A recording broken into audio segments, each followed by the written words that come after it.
یہ آپ کی آخری غزل ہے.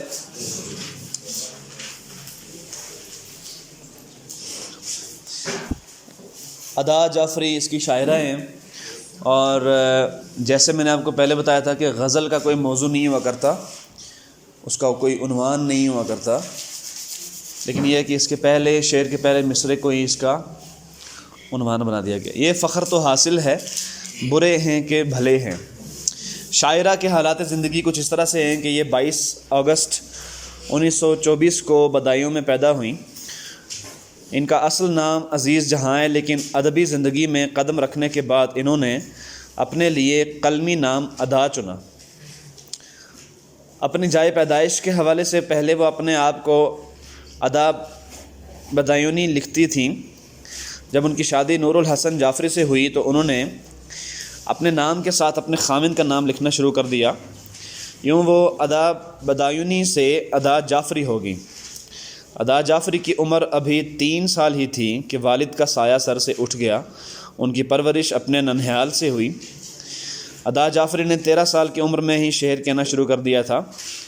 یہ میں آپ کو اکثر بتایا کرتا ہوں کہ یہ ایک خاص طبیعت ہوتی ہے، طبیعت کا موضوع ہونا لازم ہوتا ہے، ورنہ شعر و شاعری، غزل گوئی یہ محنت سے آ تو سکتی ہے، لیکن بہرحال یہ فطرتی یا طبعی نہیں ہوتی. یہ ایک محنت ہوتی ہے اور ایک آورد ہی ہوتا ہے، آمد نہیں ہوتی. ادا جعفری نے نظم گوئی سے اپنے ادبی کیریئر کا یا اپنی زندگی کا آغاز کیا. 21 سال کی عمر میں ان کی پہلی غزل رومان میں شائع ہوئی. اس غزل نے ادا جعفری کو پہچان دی. انہوں نے اولین شاعر رومان اختر شیرانی سے اپنے کلام کی اصلاح لی. اس کے علاوہ اثر لکھنوی سے بھی اپنی کچھ غزلوں کی اصلاح لی. ادا جعفری نے ادب کے لیے کافی خدمات سر انجام دی ہیں. وہ مختلف قسم کی ادبی کانفرنسوں میں بھی شریک ہوئیں. اس سلسلے میں انہوں نے بہت سے ممالک کا سفر بھی کیا. تصنیفات ان کی کون سی ہیں؟ ادا جعفری کے بہت سے مجموعہ کلام ہیں. 1950 عیسوی میں ان کی کتاب میں ساز ڈھونڈتی رہی شائع ہوئی. 1968 میں ان کو اپنے مجموعہ کلام شہر درد پر آدم جی ادبی انعام ملا. 1974 میں ان کی نظموں اور غزلوں پر مشتمل کتاب غزالاں تم تو واقف ہو شائع ہوئی. 1982 میں ان کی ہائیکو نظمیں شائع ہوئیں. ہائیکو ایک خاص طرح کی صنف ہوتی ہے، HAIKU، انگلش کی یہ لفظ ہی انگلش کا ہے ہائیکو. انگلش میں بھی دوسری کسی زبان سے آیا ہوا ہے، میرے خیال میں اٹالین ورڈ ہے، مجھے کنفرم نہیں ہے، لیکن یہ ہائیکو ایک خاص طرح کی نظم ہوتی ہے.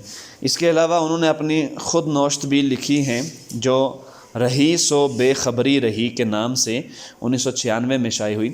ان کی ادبی خدمات کو پیش نظر رکھتے ہوئے حکومت پاکستان نے انہیں 1981 میں تمغہ امتیاز سے نوازا. آج کل ادا جعفری کراچی میں رہائش پذیر ہیں. اچھا جی، یہ تو اب وفات پا چکی ہیں، چونکہ ان کی جو پیدائش ہے یہ 1924 میں ہوئی تھی، تو یہ پہلے کا لکھا ہوا ہے. آج کل ادا جعفری کراچی میں رہائش پذیر ہے. اچھا جی، اشعار کی تشریح یا اشعار کی طرف چلتے ہیں. پہلا شعر ہے، یہ فخر تو حاصل ہے برے ہیں کہ بھلے ہیں، 2-4 قدم ہم بھی تیرے ساتھ چلے ہیں. اس میں کوئی مشکل لفظ نہیں ہے کہ جس کے پیش نظر آپ کے لیے کوئی بہت بڑا قضیہ بن جائے یا آپ کے لیے مسائل پیدا ہو جائیں. فخر بڑائی کو کہتے ہیں، آپ کو علم ہے. 2-4 قدم یعنی تھوڑی دیر کے لیے. شاعر کو اپنے محبوب کے ہم قدم ہو کر تھوڑی دیر یا تھوڑی دور چلنے پر بھی فخر حاصل ہے. عشق میں عاشق اپنے محبوب سے تھوڑی سی توجہ بھی پالے تو وہ اسے اپنی زندگی کا ماحصل سمجھتا ہے اور اس پر فخر کرتا ہے. عاشق اپنے کردار میں کیسا بھی ہو، نیکی اور بدی کی دونوں قوتیں اسی دنیا میں موجود ہیں. ہر انسان نہ تو کامل طور پر اچھا ہوتا ہے اور نہ مکمل برا.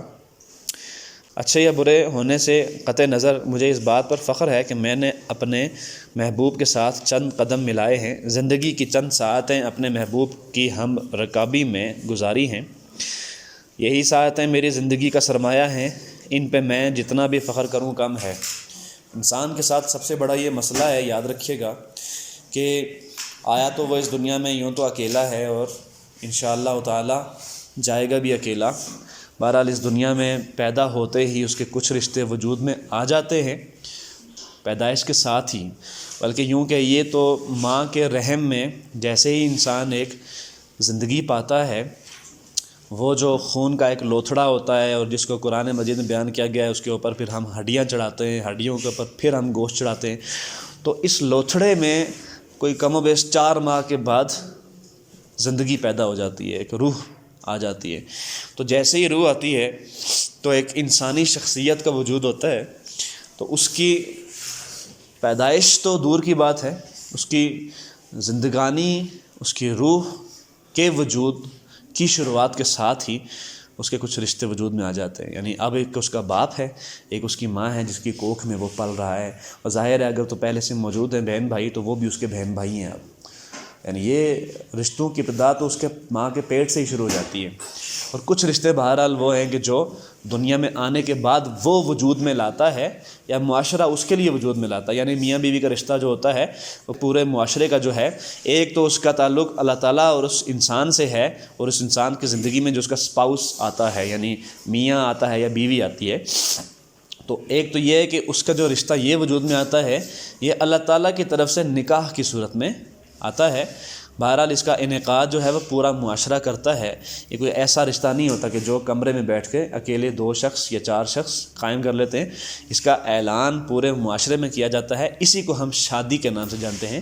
اسلام میں بھی نکاح چوری چھپے نہیں کیا جاتا، علی الاعلان ایک میثاق جمہوریت ہوتا ہے۔ اصل میثاق جمہوریت کیا مطلب ہے کہ میثاق ہوتا ہے، ایک معاہدہ ہوتا ہے، ایک کووننٹ ہوتا ہے عوام اور ان 2 لوگوں کے درمیان کہ جس معاشرے میں وہ 2 لوگ رہ رہے ہوتے ہیں۔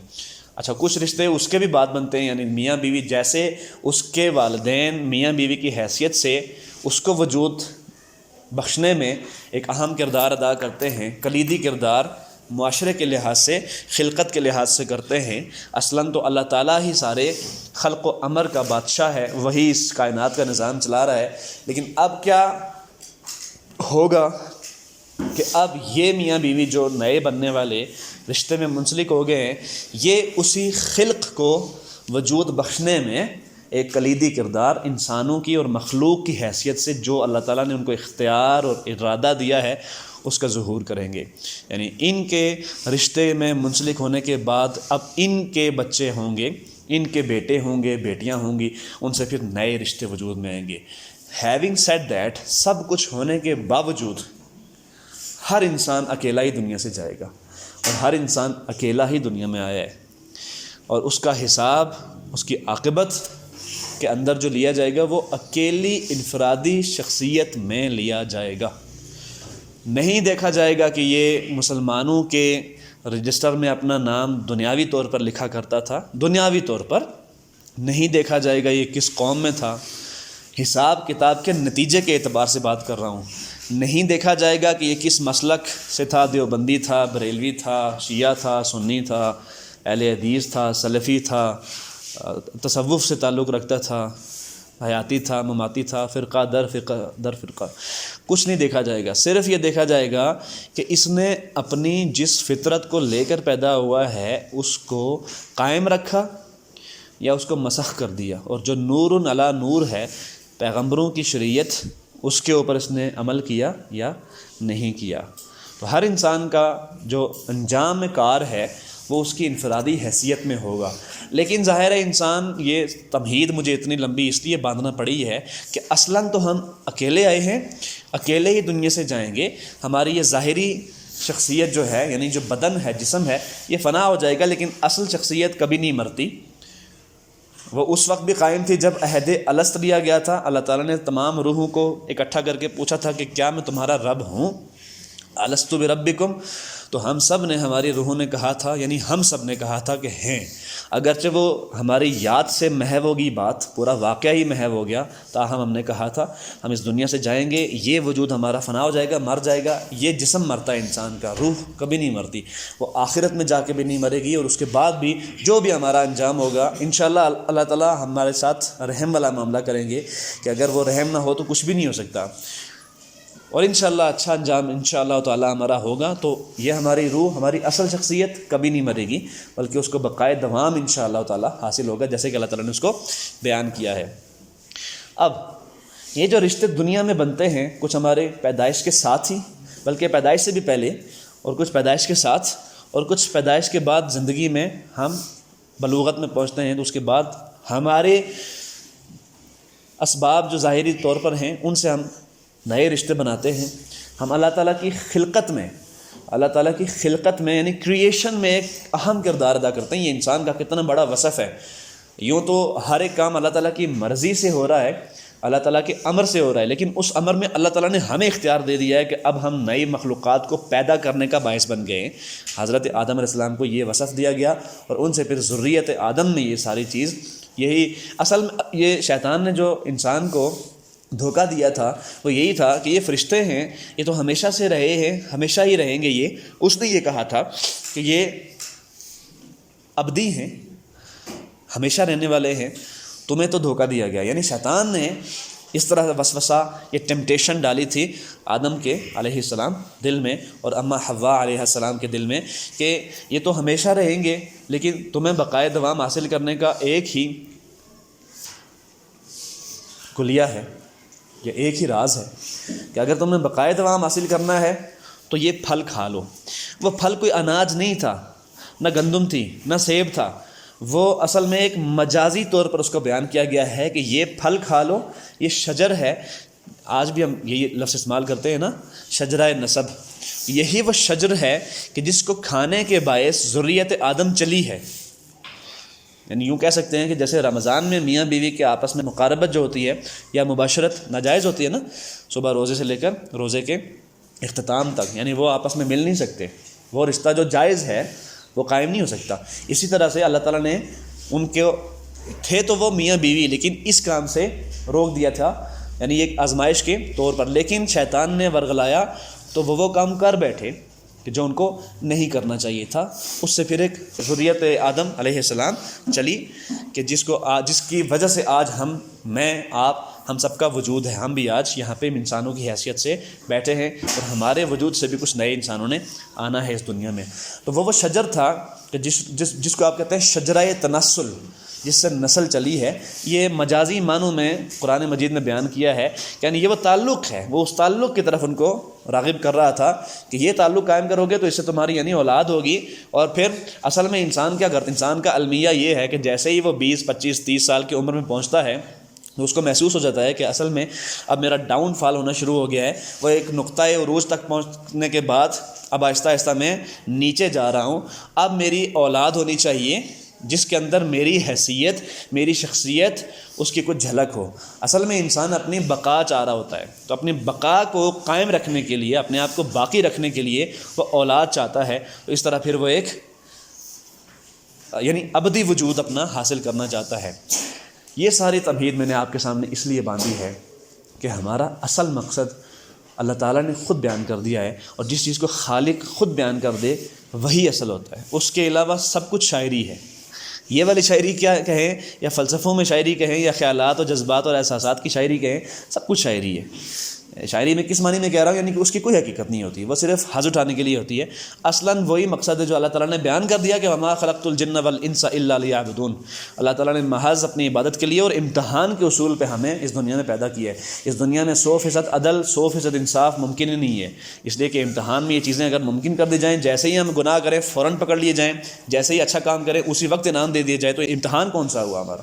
یہ اصل میں امتحان ہو رہا ہے ہم سب کا۔ آئے اکیلے ہیں، جائیں گے بھی اکیلے۔ اب ہم بچے ہوتے ہیں تو جو رشتے وجود میں آتے ہیں ماں باپ کا، ہم اپنی اماں کے بغیر نہیں رہ سکتے۔ ہمیں ہمہ وقت باپ کے سایہ شفقت، ماں کی محبت اور ممتا کی ضرورت محسوس ہوتی ہے۔ 2 سے 2.5 سال تک ہمیں رضاعت کی ضرورت ہوتی ہے، ہم دودھ پیتے ہیں، ہم کوئی چیز چبا نہیں سکتے، کھا نہیں سکتے۔ وہ ہماری ضرورت بھی ہوتی ہے، ہماری جبلت بھی ہوتی ہے، اور ہماری نیچر بھی ہوتی ہے۔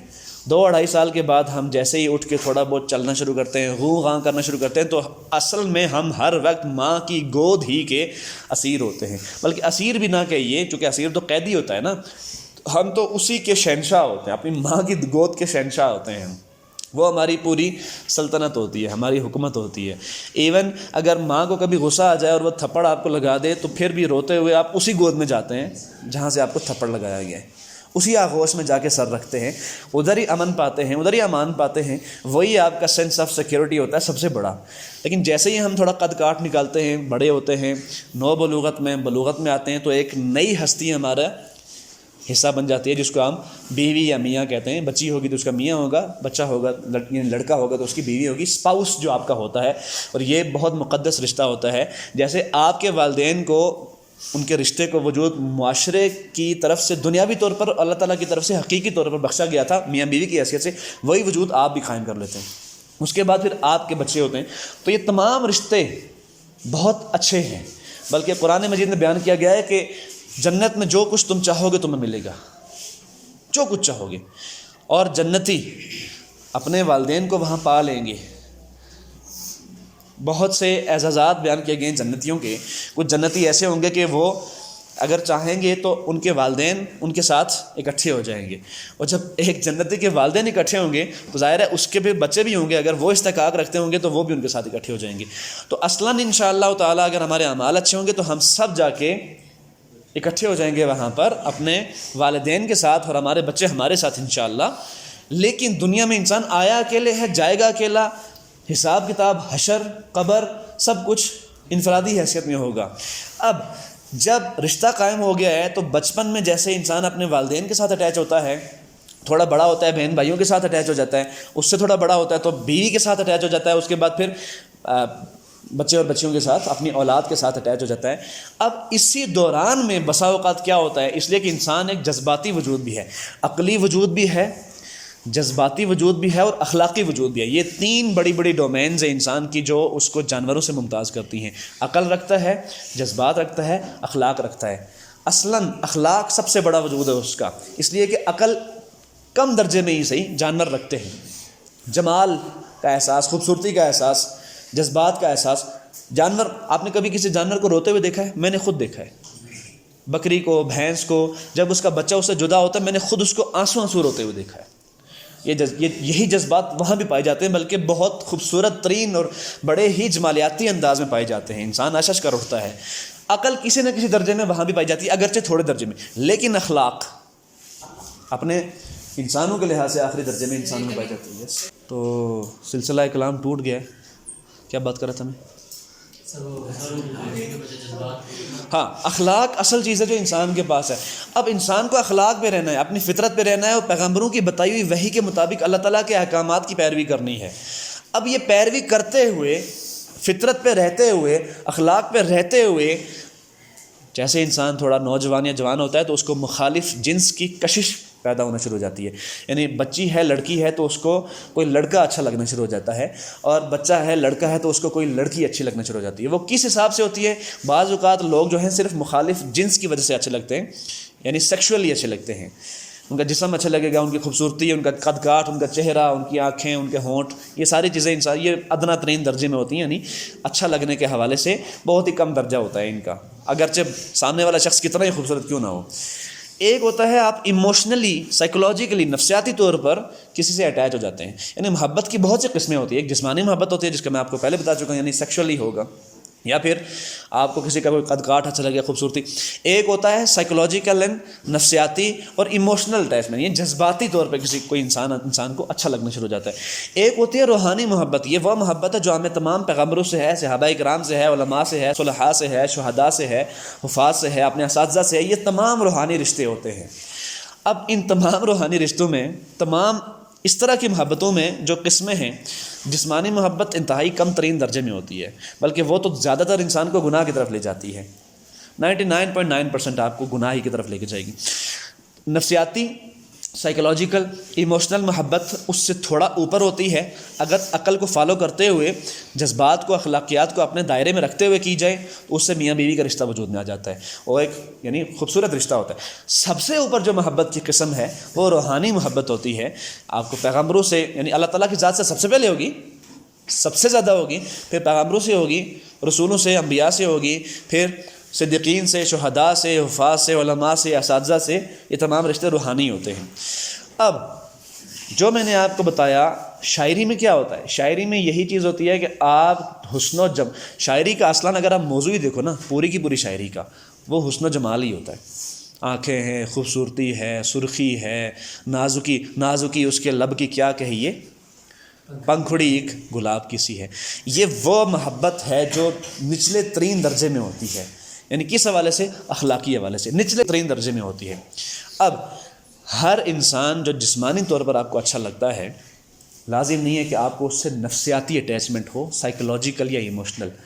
اور اگر لازمی نہیں ہے تو پھر روحانی محبت کا تو سوال ہی پیدا نہیں ہوتا. اس لیے کہ جسمانی اور روحانی محبت یوں تو ایک دوسرے سے مخالف نہیں ہے، لیکن اکثر مخالف ہی ہوتے ہیں. یعنی جسمانی محبت جو ہوتی ہے اس کا زیادہ تر تعلق آپ کے جسم کے ملاپ سے ہوتا ہے.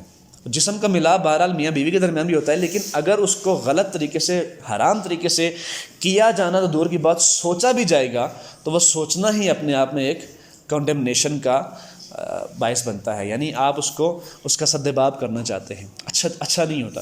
روحانی محبت سب سے اعلیٰ ترین درجے میں ہوتی. اب یہاں پہ کیا ہوتا ہے، انسان چونکہ ایموشنلی کسی سے اٹیچ ہو جاتا ہے. شاعری کا اصلاً موضوع کیا ہے؟ حسن و جمال، خوبصورتی. اب حسن و خوبصورتی کے جب انسان منسلک ہو جاتا ہے اس کے ساتھ ایموشنلی، جذباتی طور پر، سائیکولوجیکلی، نفسیاتی طور پر، جب انسان کسی انسان سے اٹیچ ہو جاتا ہے تو اب معاملہ جسم سے بڑھ کے جذبات پر چلا جاتا ہے. اب اس کی ہر عادات اچھی لگے گی آپ کو، ہر بات اچھی لگے گی آپ کو، اور اس کی ہر سوچ بھی آپ کو اچھی لگے گی. بلکہ آپ ایک درجے میں یوں چاہیں گے کہ آپ بھی اسی جیسے بن جائیں. جیسے وہ سوچتا ہے یا سوچتی ہے ویسے ہی آپ بھی سوچیں. جیسے وہ عمل کرتا ہے، بات کرتا ہے یا کرتی ہے، آپ بھی ویسے ہی کریں. تو یہ جب انسان اس طرح کسی سے محبت کرتا ہے، یعنی جسمانی، جس کو کہتے ہیں لو ایٹ فرسٹ سائٹ، یہ کیا چیز ہوتی ہے؟ یہ انتہائی فضول چیز ہوتی ہے. لو ایٹ فرسٹ سائٹ، پہلی ہی نظر میں محبت ہو جانا. پہلی نظر میں محبت ہمیشہ جسم سے ہوتی ہے میرے نزدیک، اس لیے کہ جذبات تو پہلی نظر میں پیدا ہونے سے رہے. یہ کوئی ایسی چیز نہیں، اصل میں یہ ارتقاء چاہتے ہیں، کچھ وقت چاہتے ہیں جذبات ڈیولپ ہونے میں، نفسیات ڈیولپ ہونے میں، اٹیچمنٹ ڈیولپ ہونے میں. پہلی ہی فرصت میں، پہلی ہی نظر میں کسی کو اچھا لگ جانا، یا کوئی آپ کو اچھا لگ جائے، تو یہ اصلاً جسم سے محبت ہوتی ہے. لیکن لازم پھر بھی نہیں ہوتا کہ یہ کوئی ایسی چیز ہے کہ جس کو کنڈیم کیا جائے، جس کو برا بھلا کہا جائے. ہو بھی سکتا ہے، لیکن بہرحال یہ وہ محبت نہیں ہوتی کہ جو نفسیاتی طور پر، جذباتی طور پر، سائیکولوجیکلی اینڈ ایموشنلی ہوا کرتی ہے. اور اس کے بعد روحانی محبت تو ابھی آپ بھول ہی جائیں، اس لیے کہ روحانی محبت ہمیشہ یاد رکھیے گا کسی نظریے پہ ہوتی ہے، آفاقی عالمگیری سچ پہ ہوتی ہے، حقائق پہ ہوتی ہے. رسول اللہ صلی اللہ علیہ وسلم سے ہم محبت کس وجہ سے کرتے ہیں؟ وہ ایک فلسفہ ہے اس کے پیچھے جس کی وجہ سے کرتے ہیں. وہ فلسفہ کیا ہے؟ اسلام ہے. وہ فلسفہ کیا ہے؟ حق و صداقت ہے. اور وہ فلسفہ کیا ہے؟ اخلاقیات ہے. اور اخلاقیات، حق و سچ، صداقت، مذہب رسول اللہ صلی اللہ علیہ وسلم ہی سے ہمیں ملا ہے، اور آپ اسی مذہب کے آخری نبی اور رسول ہیں. سمجھ آ رہی ہے؟ تو یہ روحانی محبت اصل میں پیچھے ایک استدلال رکھتی ہے. جذبات بھی ہوتے ہیں بہرحال، لیکن اصلاً یہ کام جذبات سے شروع نہیں ہوتا، عقل سے شروع ہوتا ہے، حق و سچ کو ماننے سے شروع ہوتا ہے. یعنی میں رسول اللہ کو اپنا رسول، اپنا نبی مانتا ہوں، ان کا امتی ہوں، خدا کا رسول مانتا ہوں، تو کس وجہ سے مانتا ہوں؟ میں نے سب سے پہلے عقلاً اس کو سوال بنایا، موضوع بنایا. جب مجھے ہر طرح سے دلیل مل گئی کہ واقعی آپ اللہ تعالیٰ کے رسول ہیں، اب معاملہ شروع ہوگا جذبات کا. اس کے برعکس ادھر کیا ہوتا ہے؟ مجازی محبت میں معاملہ شروع ہوتا ہے نظر کے ملنے سے. یعنی ادھر آپ دیکھیں نا، ترتیب ہی الٹ ہے کہ روحانی محبت کسی نبی سے ہوگی، صحابہ کرام سے ہوگی، تو وہ شروع ہی عقل سے ہوگی. کہاں سے ہوگی؟ عقل سے، دلیل سے. اب ایک عقل انسان کی ہے، ایک عقل اور دلیل اللہ تعالیٰ کی ہے. اللہ تعالیٰ آپ کو عقلاً جواب دیں گے، عقلاً دلیل دیں گے. یعنی اسلام میں بھی جس عقل کو فالو کیا جانا چاہیے وہ کم ترین درجے میں تو اپنی عقل ہے، لیکن ایک عقل کو استعمال کرتے ہوئے اس آخری عقل تک پہنچا جاتا ہے جو اللہ تعالیٰ کی عقل ہے، اور وہی اصل عقل ہے، اور وہی اصل حقیقت ہے. اب اس عقل سے معاملہ شروع ہوتا ہے، پھر آہستہ آہستہ وہ جذبات کی طرف آتا ہے، سائیکولوجیکلی، ایموشنلی، اور پھر انہی جذبات سے گزرتا ہوا اس درجے میں آتا ہے جس کو جسمانی درجہ. آج میں اور آپ سب خواہش کرتے ہیں کہ کسی طرح سے ہم رسول اللہ صلی اللہ علیہ وسلم کو جسمانی شکل میں دیکھ لیں. یہی ہوتا ہے نا. وہ ترتیب ہی الٹ ہے. الٹ کیا ہے؟ صحیح ترتیب ہے، وہ نزولی ترتیب ہے، اس حساب سے کہ پہلے عقل سے روحانی طور پر محبت ہوئی، پھر وہ جذبات کا حصہ بنی، سائیکالوجی کا حصہ بنی، آپ کی نفسیات کا حصہ بنی، اس کے بعد پھر اس میں جسم کے ملنے کی بھی خواہش ہے، لیکن سیکشول خواہش نہیں ہے، جسم کا ملنا ہے، رسول اللہ صلی اللہ علیہ وسلم کو پا لینا ہے، ان آنکھوں سے ان کو دیکھنا ہے۔ اس کے برعکس ادھر کیا ہوتا ہے مخالف جنس میں؟ ترتیب ہی الٹ ہے، وہ سعودی ترتیب ہے، نیچے سے اوپر جانے والی ترتیب ہے، یعنی پہلے جسم ملے گا، پہلے دیدار ہوگا، پھر جسم ملے گا، اس کے بعد عین ممکن ہے جذبات پیدا ہو جائیں، عین ممکن ہے نہ ہو، یہ بھی ممکن نہیں ہے جذبات پیدا ہوں ہی، جذبات پیدا ہو جائیں، اور اگر بندہ ٹھیک ہو، ٹھیک طرح سے جذبات پیدا ہوں، تو اب ایک روحانی وجود بن جاتا ہے۔ یعنی میاں بیوی کا بھی اصلاً اگر آپ دیکھیں تو چونکہ جائز رشتہ ہوتا ہے، جائز طریقے سے ایک جسم کا بھی ملاپ ہوتا ہے، جائز طریقے سے جذبات بھی پیدا ہوتے ہیں، اٹیچمنٹ بھی ہو جاتی ہے، اب ایک روحانی وجود اس سے اوپر اٹھ کے، اگر پیچھے فلسفہ اچھا ہے، سوچ اچھی ہے، نظریہ ٹھیک ہے، اب ایک روحانی وجود پیدا ہو جاتا ہے۔ اسی وجود سے بننے والا جو رشتہ ہے، اس کو اللہ تعالیٰ نے بیان کیا میثاقاً غلیظہ، ہیوی کووننٹ، ایک میثاقاً غلیظہ، ایک ہیوی کووننٹ یا معاہدہ وجود میں آ جاتا ہے، جس کی وجہ سے وہی میاں بیوی جو بچے کی پیدائش سے پہلے صرف میاں بیوی تھے، جیسے ہی بچے کی پیدائش ہوتی ہے تو وہ ایک روحانی شخصیات بن جاتی ہیں، دونوں ایک دوسرے کے رشتے کی وجہ سے اصل روحانی شخصیات، یعنی ماں اور باپ۔ استاد کو روحانی باپ کہا جاتا ہے نا، اصلاً روحانی باپ آپ کا اپنا باپ سب سے پہلے ہوتا ہے، آپ کی اپنی امی، آپ کی اپنی اماں، والدہ سب سے پہلے ہوتی ہیں، تو یہ اس طرح سے ترتیب ہوتی ہے۔ اللہ کرے آپ کو میری باتیں سمجھ آ جائیں، میں نے بڑی دلائل سے آپ کو چیزوں کے بارے میں بتایا ہے، ہر ایک غزل میں، ہر ایک نظم میں، شعر میں، کہ آپ اللہ تعالیٰ کی دی ہوئی فطرت کے مطابق بھی رہیں، آپ اس کے مذہب کے مطابق بھی رہیں۔ اب اس کے بعد اگر کوئی آپ کو اچھا لگتا ہے تو وہ اچھا لگنا اگر تو ٹھیک ہے تو اس کو جاری رکھیں اچھے طریقے سے، اگر غلط ہے تو اس کو ختم کر ڈالیں۔ تو یہ اس طرح سے انسان اگر کسی ایسے انسان سے اٹیچ ہو جائے جو اس کو اچھا لگتا ہے، تو پھر اس کو یہ فخر ہوتا ہے کہ میں برا ہوں یا بھلا ہوں، 2-4 قدم تیرے ساتھ چلا ہوں۔ یہی ادا جعفری نے بھی بیان کیا ہے۔ پروین شاکر ہماری ایک اردو ادب کی بڑی شاعرہ ہیں، انہوں نے بھی بڑی خوبصورت حسن و جمال کے اور نفسیات کے اور جذبات کے پیرائے میں شعر کہے ہیں، لیکن ان کے اکثر شعر اور زیادہ تر شعر اپنے خاوند کے لیے تھے، اس لیے کہ وہ اپنے خاوند سے بہت محبت کرتی تھیں۔ تو اس طرح کی شاعری محمود ہے، محبوب ہے، مذموم نہیں ہے، اس کی مذمت یا اس کی کانڈمنیشن نہیں کی جائے گی، اچھی شاعری ہے۔ جلنا تو چراغوں کا مقدر ہے ازل سے، یہ دل کے کنول ہے کہ بجھے ہیں نہ جلے ہیں۔ یعنی چراغ کیا ہوتا ہے؟ چراغ روشنی، دیا جلایا جاتا ہے جب تک اس کا ایندھن، فیول یا وہ جو تیل جس میں وہ جلتا ہے موجود ہے، وہ جلتا رہے گا، لیکن بہرحال اس کو اینڈ میں ختم ہونا ہے۔ یہ جو دیا دل میں جلتا ہے کسی کی محبت کا، اس کا حال یہ ہے کہ نہ جلا ہے نہ بجھا ہے۔ کہہ رہے ہیں کہ شاعرہ نے اس شعر میں کہا ہے کہ روز ازل جب کہ ساری کائنات کو رب تعالیٰ نے ان کے کام تفویض کیے تو چراغوں کی قسمت میں جلنا لکھا، چراغوں کو جلنا ہی ہے، خواہ و خوشی کی تقریب ہو یا غم کی رات۔ ایک ہمارا دل ہے جو نہ جلتا ہے نہ بجھتا ہے، عشق حقیقی کا شعلہ ہے جو دل میں لپکتا ہے، مگر روزگار کے غم نہ تو اسے جلاتے ہیں اور نہ ہی اسے بجھاتے ہیں۔ انسان غم روزگار میں اتنا الجھ گیا ہے کہ عشق حقیقی کا شعلہ مان پڑ گیا ہے۔ تو اس کو آپ عشق حقیقی سے منسوب کریں گے تو یہی اس کی تشریح وجود میں آ جائے گی کہ یہ دل کے کنول ہیں کہ بجھے ہیں نہ جلے ہیں۔ کنول یعنی کنول کا پھول ہے، یہ محبت کا، یہ عشق کا، یہ پیار کا، اٹیچمنٹ کا ایک کنول ہے کہ یہ نہ بجھتا ہے نہ جلتا ہے، یہ پھول ہے نا، تو پھول تو اپنی جگہ پہ قائم دائم ہے۔ نازک تھے کہیں رنگے گلو بوئے سمن سے، یہ نازک آپ کو علم ہے کہ اس کا نزاکت یعنی نازک ہونا کسی چیز کا، فریجائل ہونا، فریل ہونا۔ فریجائل جیسے پیالی ہوتی ہے نا کانچ کی، تو وہ نازک ہوتی ہے، اور جیسے ہی آپ یہاں سے یہاں چھوڑیں گے فرش پہ جا کے، یعنی وہ فریجائل ہے، نازک ہے۔ سمن چمبیلی جیسا سفید، جذبات جوش و خروش سانچے قالب، تو پھول کے رنگ اور چمبیلی کی خوشبو سے بھی زیادہ نازک میرے جذبات تھے جو آداب کے قالب میں ڈھل گئے ہیں۔ پھر پڑھیں اس کو، نازک تھے کہیں رنگ گلو بوئے سمن سے، جذبات کے آداب کے سانچے میں ڈلے ہیں۔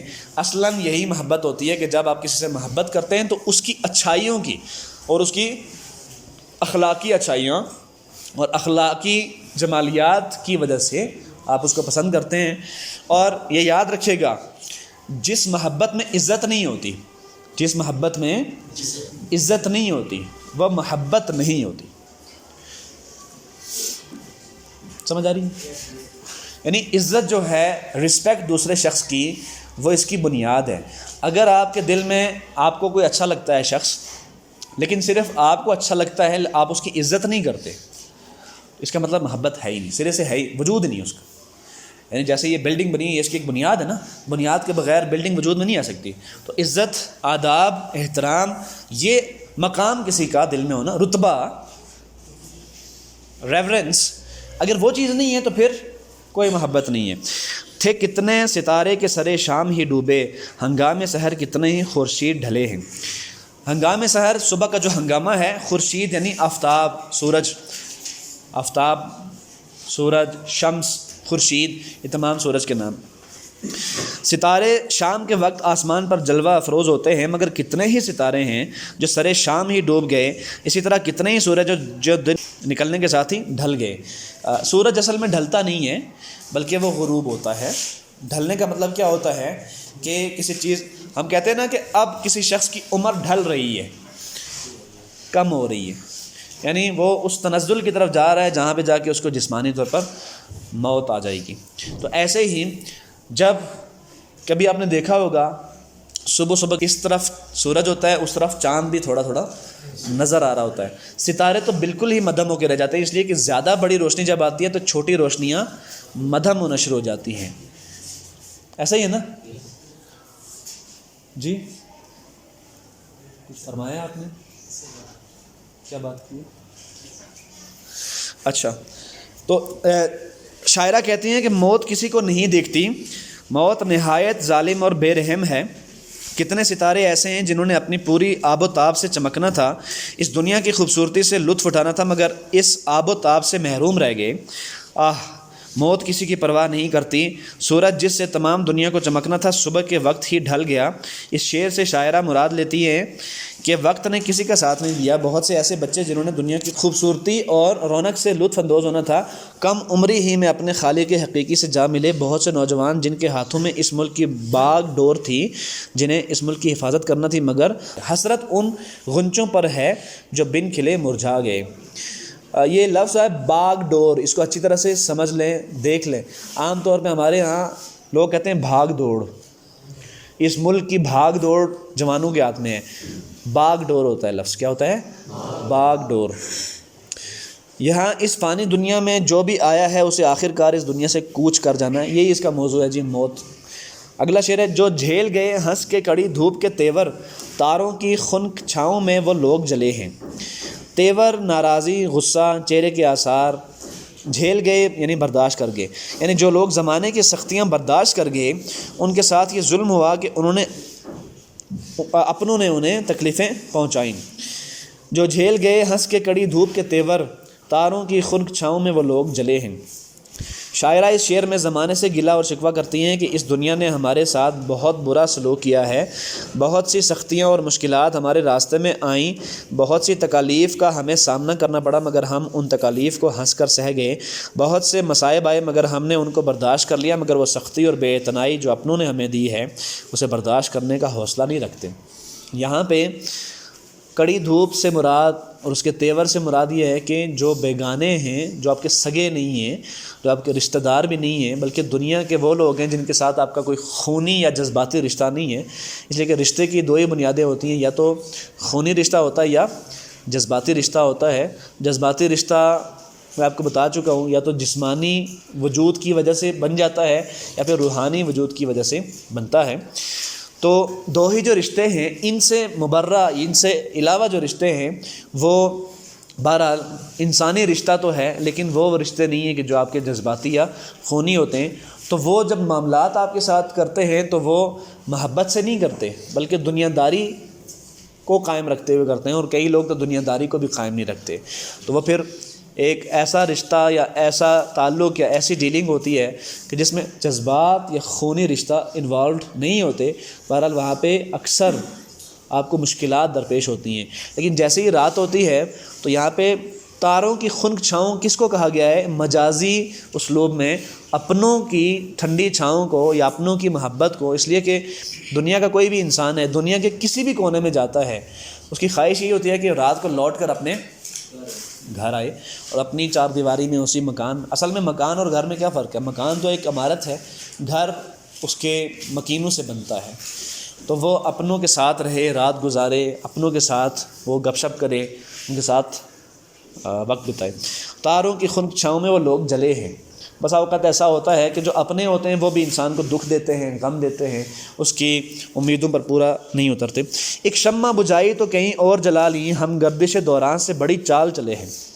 گردش دوران زمانے کی گردش، یعنی اسے بڑی چال چلے ہیں، ہم نے بھی اس کے ساتھ ایک چال چلی ہے، ایک تدبیر کی ہے۔ ایک شمع بجھائی تو کہیں اور جلا لی، یعنی ایک شمع، جب یوں تو کہا جاتا ہے نا کہ اللہ تعالیٰ ایک دروازہ بند کرتے تو 100 دروازے کھول دیتے ہیں، ایسا ہوتا بھی ہے۔ یہاں پہ شاعرہ یہ کہہ رہی ہے کہ نہیں، میں نے ایک شمع اگر بجھائیے تو کہیں اور جلا لی۔ زمانے نے تو بہت کوشش کی کہ وہ ہمیں اندھیرے میں رکھے، مگر ہم نے پھر بھی زمانے کی گردش سے چال چلی کہ اس نے ایک شمع چھین لی تو ہم نے دوسری جلا ڈالی۔ شاعر لوگوں کا خیال ہے کہ جتنی زیادہ تکالیف اور مصائب آتے ہیں سب زمانے کی وجہ سے ہیں، ان کے نزدیک سب سے زیادہ ظالم زمانہ ہوتا ہے۔ شاعرہ پر بھی زمانے نے بہت زیادہ ظلم کیا، اسے اندھیرے میں رکھنے کی کوشش کی ہے، اسے پریشانیاں دینے کی کوشش کی، مگر شاعرہ کہتی ہے کہ ہم بھی ہوشیار واقع ہوئے ہیں، ہم بھی زمانے کی گردش سے چال چل گئے۔ اس نے ایک شمع بجھائی تو ہم نے ایک اور جلا لی۔ اس سے شاعرہ کی مراد یہ ہے کہ اگر زمانہ ہمیں پریشانیوں اور مصائب کا شکار کرنا چاہتا ہے تو ہم بھی بڑے بیدار مغز ہیں، ہم خوشی کی ہلکی سی رمق پا کر ہر غم کو بھول جاتے ہیں اور پھر سے نئے غم کو سہنے کے لیے تیار ہو جاتے ہیں، اور اگر وہ پھر سے ہمیں کوئی غم دینا چاہتا ہے تو ان پریشانیوں سے بالکل نہیں گھبراتے۔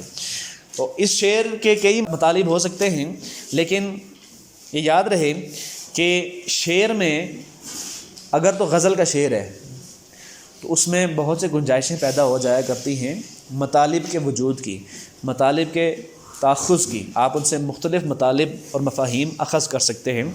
ایک شمع بجھائی تو کئی اور جلا لی، ہم گردش دوران سے بڑی چال چلے ہیں، اس کے کئی مطلب ہو سکتے ہیں۔ تو ایک مطلب کو اس تشریح میں بیان کیا گیا ہے کہ زمانے نے جب ہماری کسی شمع، اصل میں شمع کس چیز کا استعارہ ہے؟ امید کا، زندگی کا استعارہ ہے، ٹھیک ہے نا، تشبیہ ہے زندگی سے۔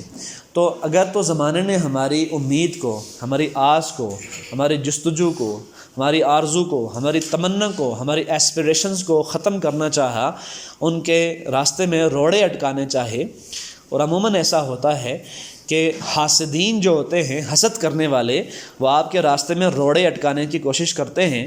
جیسے ہی آپ اپنی کسی ہدف کو پا لینے کی جستجو میں، اس کی بھاگ دوڑ میں ہوتے ہیں، اس کی تمنا و آرزو و جستجو میں ہوتے ہیں، تو حاسدین، معاندین، دشمن اور حسد کرنے والے آپ کے راستے میں رکاوٹیں ڈالنا شروع کرتے ہیں۔